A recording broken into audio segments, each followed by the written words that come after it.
Dr. Mark Wickman from Aurora Advanced Healthcare, section of orthopedics and sports medicine.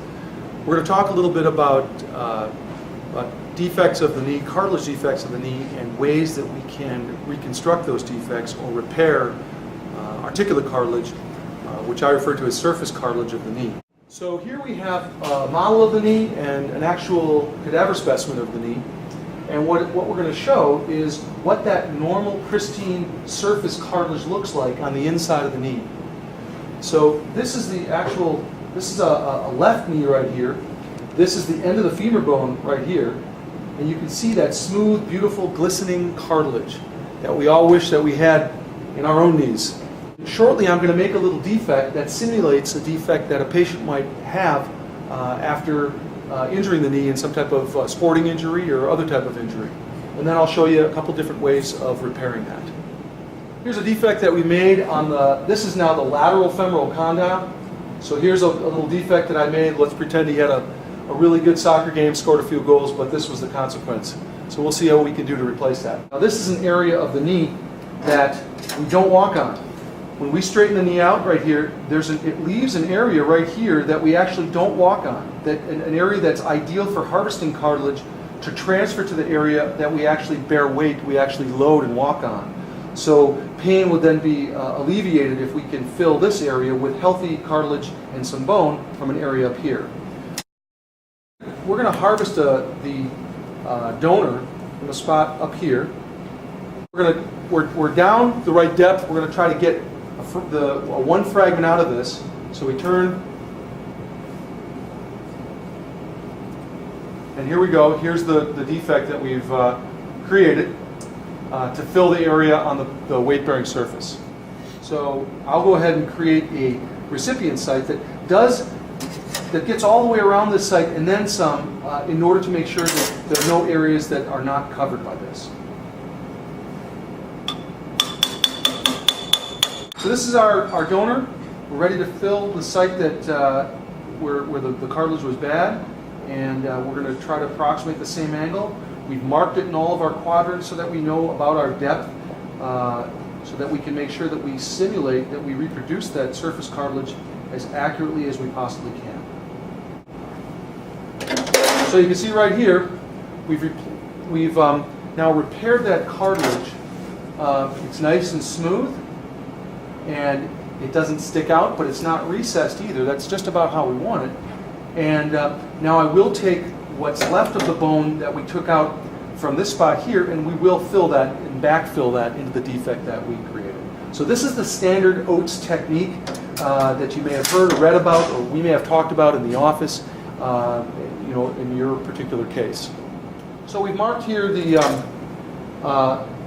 20 millimeter recipient site where we've got all this wear and we've got all this big injury, and I marked the north so I know which of the quadrants that we are, so when I match our donor up to this, I know which side is up and which side is down.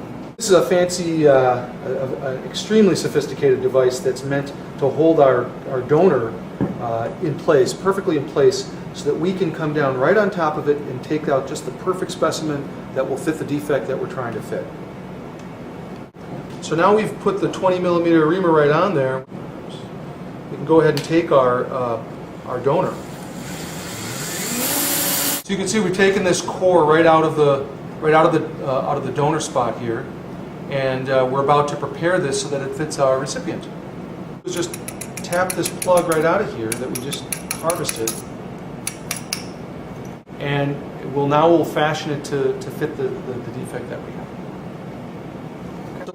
So we place the pin directly in the center of the area that we're going to replace, and then there's a special device that we can use that will create the perfect recipient, and with all these calibrations on the side, so we can see exactly how deep we're going.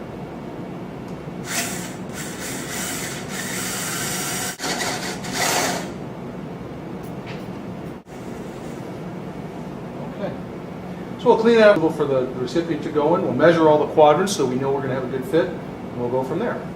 All right, for all you woodworkers out there and that have actual interest in the details here, we want to make sure that we measure the depths at all the 4 quadrants of our defect here so that we can tailor those to fit the graft, so the graft isn't proud in one area and recessed in another area where it might see different asymmetrical loads. So now what we're going to do is I've marked the graft so that all the way around we've got all the four quadrants measuring north right here, all the four quadrants exactly like I wanted to, so we can make a nice level cut. Of course, in orthopedics you measure twice and cut once. That's what we like to do. It's pretty flat there. Sort of test to make sure it's nice and flat this way. So this is our plug. I've tapered it down so that it should fit nicely into the recipient site there. And then the one thing I would do here if I was in a real operation is I'd take a special water pick device and flush this graft as much as I possibly could of all the cellular debris, of all the marrow contents that reduces the risk for the body to recognize it as being a foreign material and mount an immune reaction to it. All right, now the moment of truth here for us to put in our defect real lightly, like that. And what you can see is this defect, this is really nicely filled in here. And I used the probe here to see there's a nice match right there. I chose a part of the graft that tapers into the corner right here because I knew that part of the condyle tapered in right there. So if it fits well, we don't have to use any screws or nuts or bolts or any other fixation devices. If it isn't fitting so well, we may have to augment it with something. So it looks great.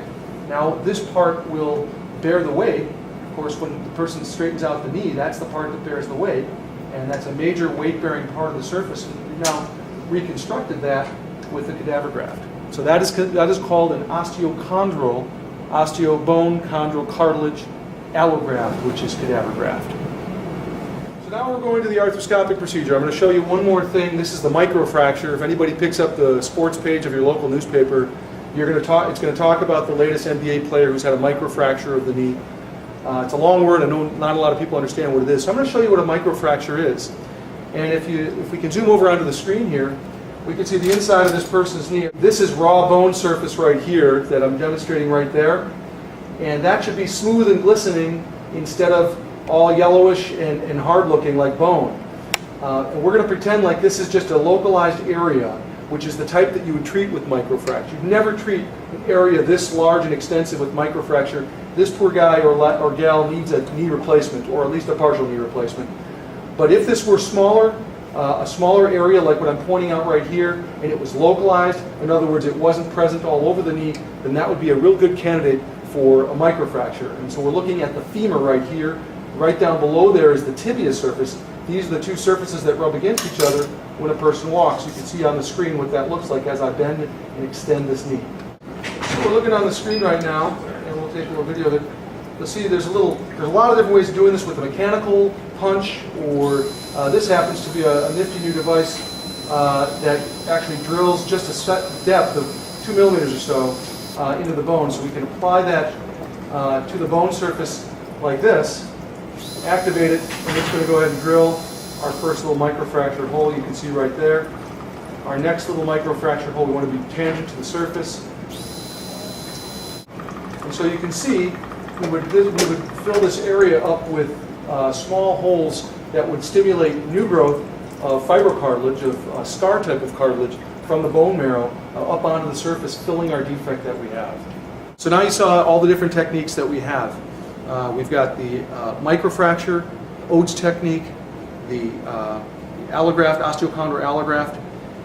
There's one more technique, that's the ACI, that you may or may not have heard of, where we take a specimen of a patient's own cartilage, send it to a laboratory in Boston. Those cells are multiplied in cell culture so that we get 40 times the number of cells back. Then we transplant that back into the defect as a separate procedure spaced apart by several weeks. So that is another option for larger defects that is commonly referred to as the ACI, or the autologous chondrocyte implantation procedure. Again, a two-stage procedure. So you should talk to your doctor about which of these options, if any, are best for you, because they certainly don't all apply to all different patients, depending upon the location of the knee, your age, your activity level, and what your goals are for your knee function. Thanks.